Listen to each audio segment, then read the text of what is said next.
Hello, fourth graders. I hope that the present purchase pages went well. We did number 1 together with Joanna and her 7 friends, so 8 people. We're dividing up $12, and so our dividend was $12, and our divisor was 8. So on my board up here, I have sections dividend, divisor, and quotient, and numbers 1, 2, and 3. And so you can go ahead and write those in your math notebook, and we're going to fill in this chart all together. Okay? Alistair, you have your math notebook? You ready? Okay.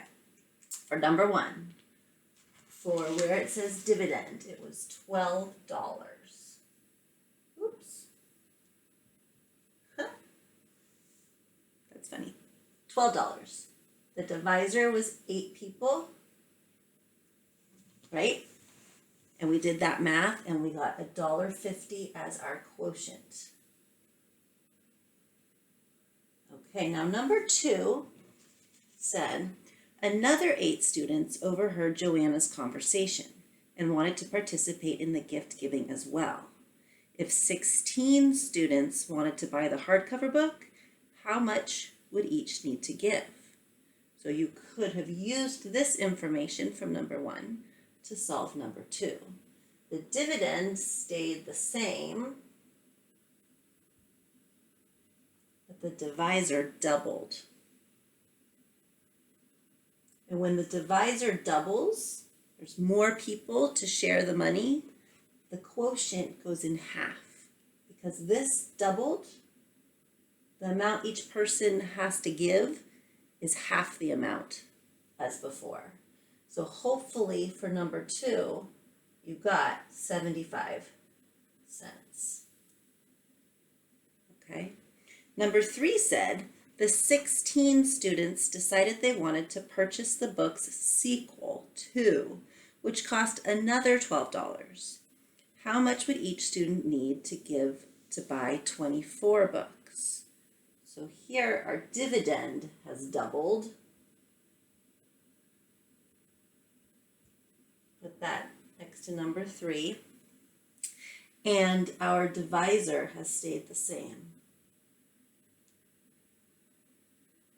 So because now the money has doubled, we have the same number of people giving the money, that means that the quotient here would double. So that would go back to $1.50. Okay? Dividend, divisor, quotient. When the dividend stays the same and the divisor doubles, then the quotient goes in half.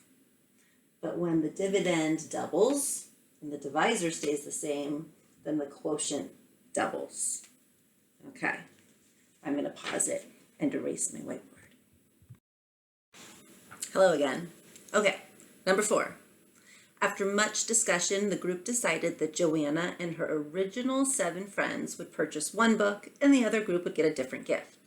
If Joanna's group purchased plain wrapping paper, it would cost $1.60. How much additional money would the 8 friends need to give to buy the wrapping paper? So one way you might have done this, after you thought about what it was asking you, you would have said 8 times what would give you $1.60. Now, one easy trick would be to cover up that 0 and pretend that that decimal isn't there. And now it looks like 8 times what equals 16. Oop, forgot my equal sign. 8 times what equals 16? 2. And we've got this 0 here.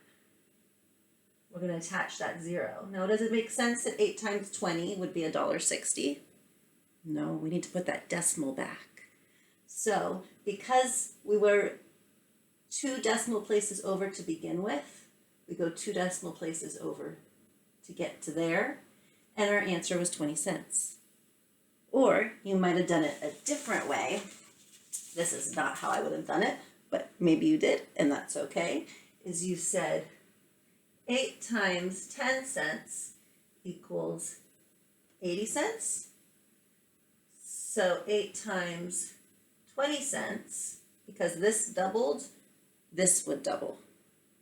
we get $1.60. Yes? No? Maybe? Okay.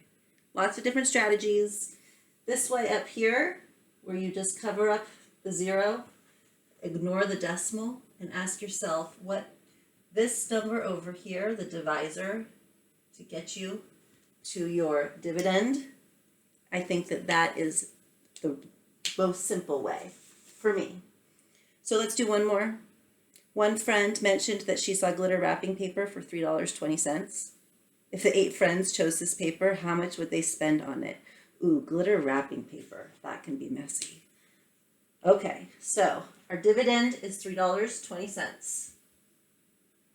And our divisor is 8. Okay, I'm going to work backwards this time. So we're going to say 8 times what? I have to do it this way. Equals $3.20. Got my equal sign again. Okay, so what I'm going to do is I'm going to cover up this 0 here, and I'm going to ignore that decimal there. So then you're looking at 8 times what is 32? 8 times 2 is 16. If I double 16, I get 32. If I double the 2, I get 4. It must be 4.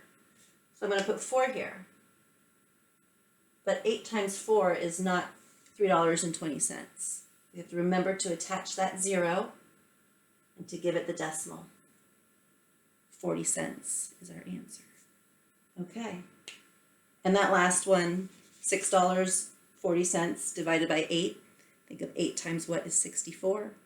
Attach your 0. You got it. All right, friends. That's it for today. I hope you're doing well. Email me with any questions.